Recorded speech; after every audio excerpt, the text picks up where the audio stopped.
táwọn èèyàn bá ń pera wọn pé two tìlù torí CBEX ni CBEX dẹ̀rẹ́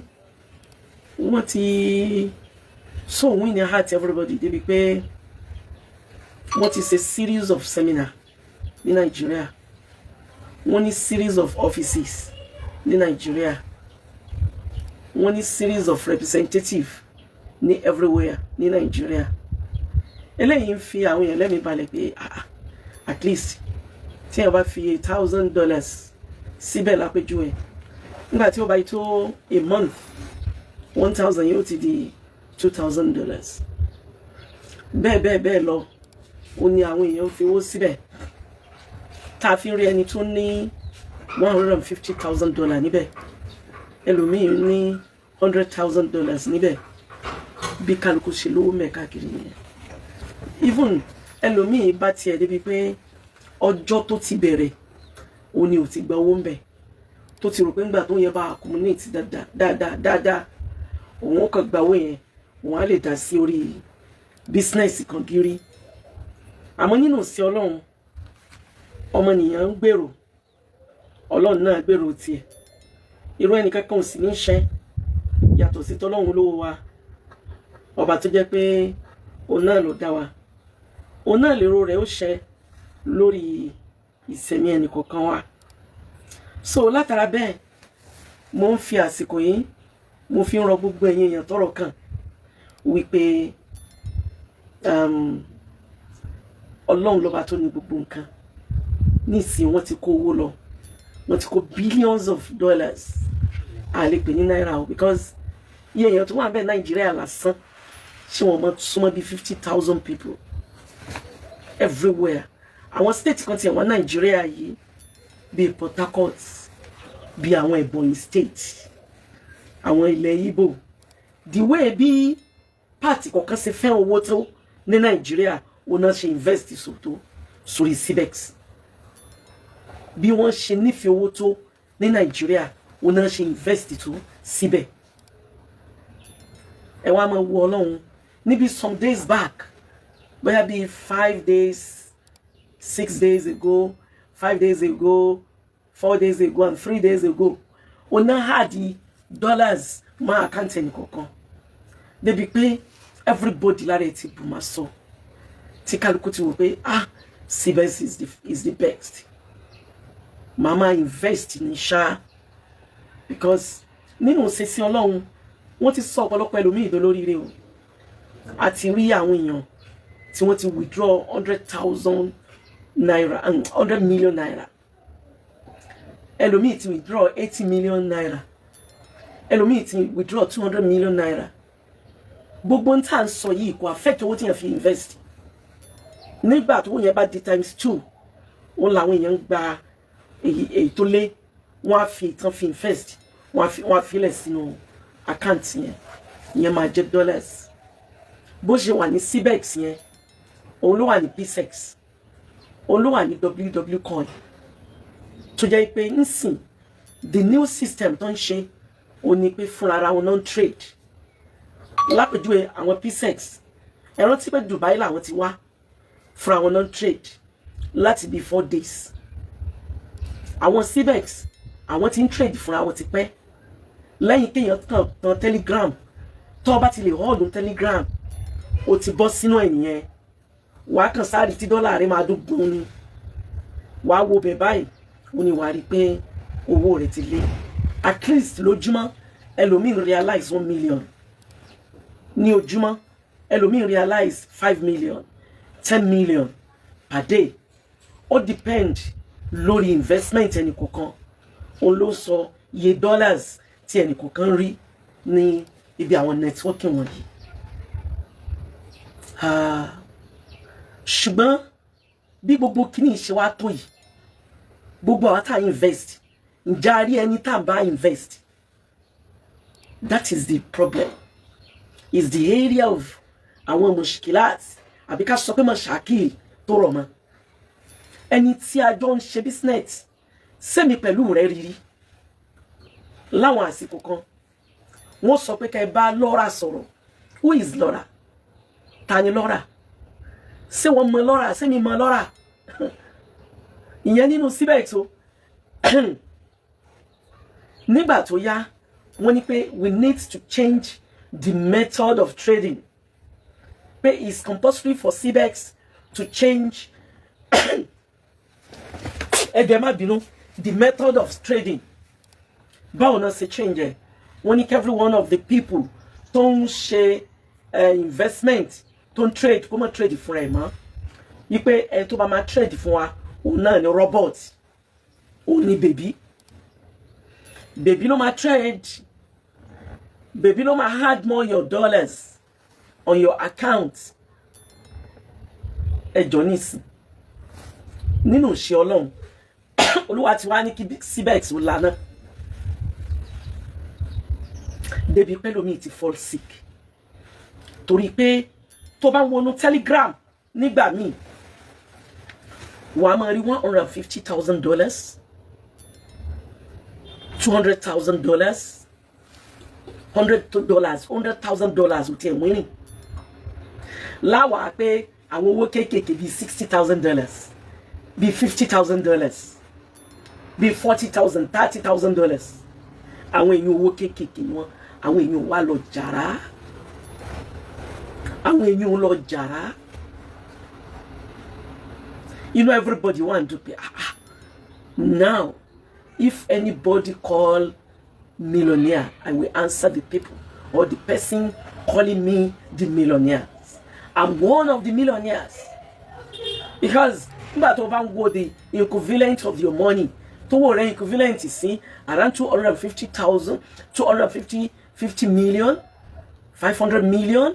1 billion nígbà tó bá ṣe change ní ìsìn dollars tí ó ti ń lọ bí 1,700 tó bá ṣe 1,700 ó jẹ́ 1,700,000 ẹ bá mi calculate 1,700,000 ó wá padà já sí pé ó ní bí $30,000 sórí pé ẹnìkan ò ní máa wòyún nínú CBEX kẹ́mi ẹ̀ má balẹ̀ pé I'm now a millionaire. I'm one of the millionaires. Olúwa ọba àlekè ọlá lábẹ́ ọ èyí tó jẹ́ sọ̀rọ̀ yìí ni pé ibi mo ti deliver lecture nínú àwọn àyè tí mo ti ṣe wá sí nínú Ramadan wọ́n ti pè mí láti bẹ̀ pé Alhaja Kaola ẹ ti sọ pé Ọlọ́run ní jọ́ lana kíní yìí ti lana mo ní irọ́ ni kò lè lana it's unbelievable àwọn náà wà involved now well àwọn náà ń bẹ́nu wọn many of my staffs ó láti invest fún series of my relatives ó ní pé okay ó lówó lọ àbí ó ti wà tó kéwòn sọ pé okay ṣé tí mo bá bẹ́ẹ̀ ṣe $200 ṣé o mean pé wà fowó yẹn pamọ́ kó fi tó bí $2,000 $3,000 àwọn èèyàn sọ pé bẹ́ẹ̀ ni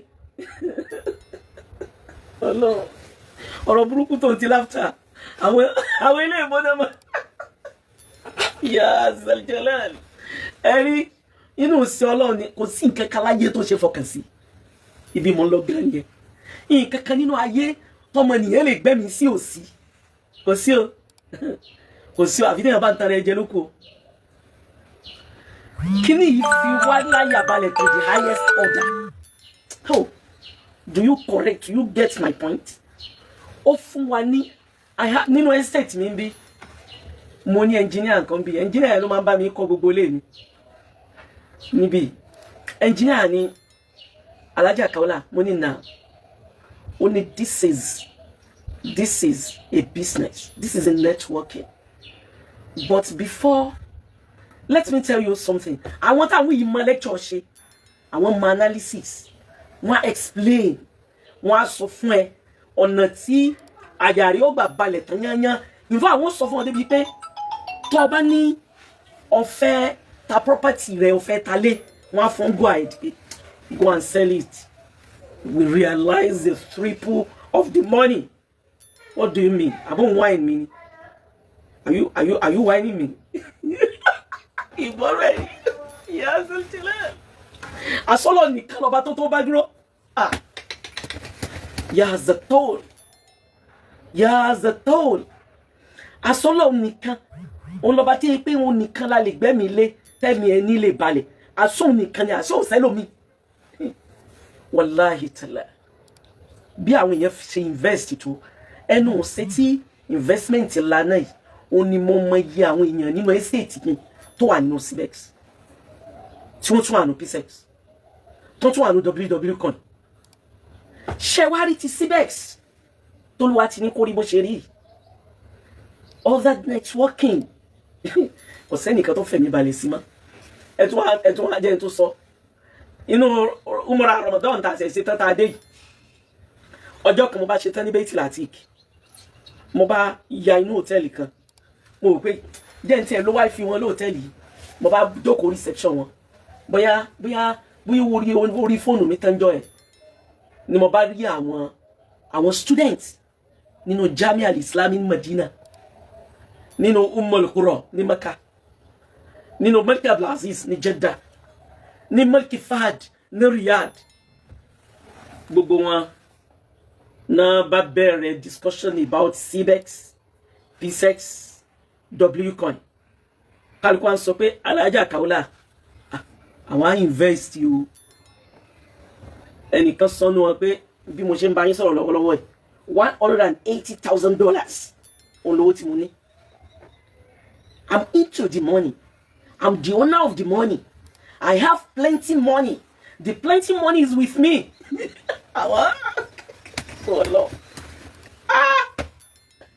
Ọlọ́run bá lè kí ọlá tóbi o. Àwọn èèyàn ti lose o. Àwọn owó tá a sọ yẹn sí àwọn owó kan tó kéré o. Àwọn owó ni o. Àwọn kan ti wá ní àdánwò àìsàn. Ṣé mọ̀ pé inú tó yára sí ní ṣùtà ló wà. Èmi máa ń sọ fáwọn èèyàn mo máa ń dúpẹ́ fọ́lọ́run pé kò sí nǹkan kan nínú ayé tí mo máa ń fọkàn sí. Tó ní mo mọ̀ yìí pé Ọlọ́run ọba tí ò ní ṣe ipe ọba táwọn ike yìí máa sọba tó ní ṣe ọba tó wọ̀nyẹn tó bí máa ní. Ṣé nígbà tí àwọn èèyàn mi kọ́kọ́ dàdé tí Alhaja wọn ti kó wa lówó lọ. Mo ní is unbelievable wọ́n kó lówó lọ kẹ́. Ṣé àwọn owó wa náà wọ́n ní àti kó la ó ti dá. Torí wọ́n sì béèrè ìpàlà jẹ́ ìjọ mo wá rántí sọ fún wọn pé ní sharia kò tako sharia ṣe gbogbo ni trading ó yàtọ̀ sí tẹ́tẹ́ o àwọn èèyàn mọ̀ mix it up o that is the area tẹ́mi ò ti support ọ̀pọ̀lọpọ̀ àwọn èèyàn tán go against it is not done torí bẹ́ẹ̀ ẹ mọ̀ sọ bẹ́ẹ̀ torí ipò backfire àbí torí ipò bọ́ síbi tá a fẹ́ ẹ mọ̀ sọ bẹ́ẹ̀ Ọlọ́run náà ni ká lóluwẹ̀ tí ọ̀bọ̀nú ẹ̀ kò sí olúwẹ̀ èyí tó bá kan kálukú ní kálukú ọmọ ẹran ṣùgbọ́n tá a bá ní a sọ ní akọ́wọ̀n sídìkan ṣíṣe òwò nínú ṣẹ̀ríà inna Allaha halala al-bay'a wa harrama ar-riba halala al-bay'a wa harrama ar-riba èèwọ̀ kan ní ká ṣòwò ntọ́lọ́hun ọ̀fẹ́ òun ni rìbá ní tí wọ́n ń pè ní rìbá òun ni tẹ́tẹ́ àbówó ẹ̀yìn èyí ọlọ́lọ́wọ̀n fẹ́ àmọ́ mo fi owó mi ṣòwò mo ń retí nàtíjà lórí owó tí mi ṣòwò kò sínú ẹ̀wọ̀ tá a bá dẹ̀ ní káwọ́ àwọn míì wà tí wọ́n ti realize owó at least one of my friend ọ̀rẹ́ mi kan bẹ̀ tí pé at least ó sá realize about 200 million naira tí pé wọ́n realize ẹlòmíì ò ní 50 million naira ẹlòmíì wá 80 million naira báwo yẹn sì realize owó wọn nìyẹn àwọn owó tán fi invest the only thing ni pé kò sẹ́ńtì ò bọ́nu wàhálà yẹn torí pé ìdùnnú wípé èrè ní kálukú ń gbà ń jẹ́ kí kálukú fojú owó bẹ́ẹ̀ o ǹjẹ́ àwọn èèyàn get mi ìdùnnú pé oníkálukú ń wò pé èrè là ń gbà pé after all at least bí èèyàn bá fi $20,000 síbẹ̀ tó jẹ́ pé láàrin 35 days tó wọ́n yẹn di $40,000 that $20,000 is about 34 million naira to 35 million. Only $30,000, only $20,000. Kẹ́lẹ̀ bá mọ̀ yípe this thing. Ọlọ́run náà la wà bẹ́ẹ̀. Ipe kó jọ kó fàánú rẹ̀ mú wa dúró. Ọlọ́run kó fi ìmánì rẹ̀ mú wa dúró. Fi ìgbàgbọ́ rẹ̀ mú wa dúró. Ìwọ lọ́ba tó ní wa tó dá wa. Ìgbà mo fi update ta àwọn èèyàn ní kí lọ kankan la àwọn ọmọ pé náà wà nù fíìmù àbí eré lẹ́pẹ́ mo wà nù fíìmù yẹn èmi gan mi àwọn èèyàn mọ̀ fi mi ṣe ẹ̀yẹ ẹlòmíì lè wọ́n bèrè pé Alhaja Kaola èló lówó yín tó wà mẹ́ kí láwọ̀ ẹ̀dàkùn ẹ̀sùn tá a lè ṣe káwọn èèyàn dìde sí pé this is the ọ̀dà ṣèbẹ́ni arílà mọ́ lójú àwa náà tá à ń bá bèbí iṣẹ́ òwò bèbí tá a lè bá sọ̀rọ̀ sáà ti mọ̀ pé ìmọ̀ ayẹ̀kú náà kí ni khayran aw sharr ìkànnú ẹ̀ ní ìmọ̀ kọ́ bọ́ síbi afẹ́ àbí kọ́ bọ́ síbi sáàfẹ́ ẹbí tí ó ṣẹlẹ̀ ni ẹ́ nítorí ìdínà olúwọba àlékè ọlá tó ní wa kò ní padà lẹ́yìn wa ọlá nàbí wa sallallahu alayhi wa sallam kí ẹnì kọ̀ọ̀kan wa kí ó jọ ká fi ìgbàgbọ́ àtọ̀dọ̀ Ọlọ́run ká fi dúró ká sì gbà fún Ọlọ́run nínú bọ́lọ́run tí máa ń ṣe iṣẹ́ rẹ̀ ní ọ̀dọ̀ rẹ̀ náà láfi tì sí kódà kéèyàn ṣe àfọ́fà látònídọ̀la ọ̀dọ̀ Ọlọ́run náà láàmọ̀ fi tì sí Ọlọ́run balẹ̀kẹ́ ọlá yóò fi àánú rẹ̀ mú ẹnì kọ̀ọ̀kan dúró ọlá nàbí wa Muhammad sallallahu alaihi wa sallam ọba tó ní wá tó ní mí tó lẹ́yìn náà yóò pẹ̀lú wa la hawla wala quwwata illa billah àwọn yẹn ti ń bí mi o Alhaji àjọ máa lówó wọ́n lè lò lówó tèmi tí ó lọ ṣé tí mo bá sọ yẹ ẹ̀sẹ̀ fún mi padà ní tí mo bá wí ní ìsìn pé ṣé wà ní òkè o Alhaja Kaola o owó tiẹ̀ tó rí mọ́ òrè kò sẹ́ni ó lè dáwó padà kálukú jọ sí wàásù fúnra wọn ẹ sì máa wò ó bọ́lọ́rọ̀ bá ti àbùkù tó wá kéré méjì mẹ́ta ti dànkó bọ́rọ̀ bá ti rí bó ṣe rí ó ti di kéèyàn ṣe sùúrù inna Allaha ma'a sabirin kò sí tó jẹ́ bèrè ẹni pé ọ̀rọ̀ yẹn yé mi yéké olóyè kẹ́ ẹ mọ́ bí mi wípé lólówó tèmi tó lost ṣe ẹni tí wọ́n bá bí mi lówó yóò jẹ kẹ́nìkan tẹ̀sẹ̀ sí pé if you tell us I will give you your money back ẹnìkan sọ bẹ́ẹ̀ fún mi mo fẹ́ kẹ́nìkan sọ bẹ́ẹ̀ wípé tí mo bá sọ fún yín ẹ dá owó mi padà fún mi ẹni tó bá lè sọ bẹ́ẹ̀ ni màá sọ ọ̀rọ̀ yẹn fún Ọlọ́run yóò jẹ́ kí àjọ ní àṣepẹ́ wala hawla wala quwwata illa billahi aliyyil azim mo kí gbogbo wa gan ni mo kí gbogbo wa gan ni Ọlọ́run fàánú rẹ̀ kún wa yóò fi ìṣọ́ rẹ̀ ṣọ́ wa CBEX ló múná wa CBEX ló múná wa o CBEX ló múná wa àwọn PSEX àwọn ò tí múná wa àwọn ìmúná wa but àìsí ìmúná wa àwọn náà release owó táwọn ò lórí afẹ́fẹ́ yẹn wọ́n release ẹ̀rọ Ọlọ́run kan níbi some days back ó fẹ́ yọ $5,000 péré nínú owó tí ń lọ bí around $40,000 ó tí rí ọdí bá tẹ́ ń wú yóò èrè ọ àmọ́ wọ́n sì bá trade dọ́là rẹ̀ wọ́n sì bá trade ẹ̀ àmọ́ kó wá rò pé ó ní access owó yẹn kò sí access sí o kò tí ìrówó yẹn yọ o wọ́n kàn yọ kúrò ní trading wọ́n fi sí byte kí náà wọ́n kì í wọ́n Bybit wọ́n fi ìṣòwò di sẹ́ńgbọ́ kò tí ìwọ Bybit kẹ́lẹ̀ bá mọ̀ pé oníkálukú ẹ sàmójà àfọlọ́hún lẹ̀ ọba tí máa lani náà ni Ọlọ́run ti ní wallahu ghaniyyun wa antumul fuqara ó nìkan lábọ̀rọ̀ ó lò sí lẹ́fìrì bọ́ọ̀dì kíkálukú ọmọ jẹ́ ẹni tọ́lọ́run ní ẹ̀la ni ẹ̀dá kan ò lè láni apá ẹ̀dá ò lè ká ṣàrí pé ó lè jẹ́ pé intention àwọn CBEX wọn nípa òun fẹ́ sọ gbogbo ayé dolówó intention wọn nìyẹn ó ní pé everybody òun lo àwọn fẹ́ sọ di olówó àmọ́ náà ṣe Ọlọ́run ẹ̀wọ̀n tí ń ṣe kọba tó ní wá kó jọ kó mọ̀ padà lẹ́yìn wa ọlànàbí wa Muhammad ọlànàbí wa Muhammad àwọn CBEX yẹn ẹnìkan ní eré carry from CBEX wọ́n ní to the rest kí ni o Ọlọ́run ẹ̀sìn já máa bẹ̀ téèyàn bá nílò wọ́n máa rò ìyọ́ kan mọ́ fún ẹ ní unnecessary headache ni Ọlọ́run lọ́ba bọ̀rọ̀ òun nìkan lọ́ba tó tóbi lọ́ba tó ga lọ́ba tó gbáyì òun lọ́ba ọlọ́rọ̀ ọba oníkẹ́ni ọba olóore ni ọba aláàánú ni ọba aláforíjì ni ọba àyọ́nú ni ọba tó ga ni òun náà ní ẹja sàgbé ilé ìjọdọ rẹ̀ man yatawakkal ala Allahi fahuwa hasbuh.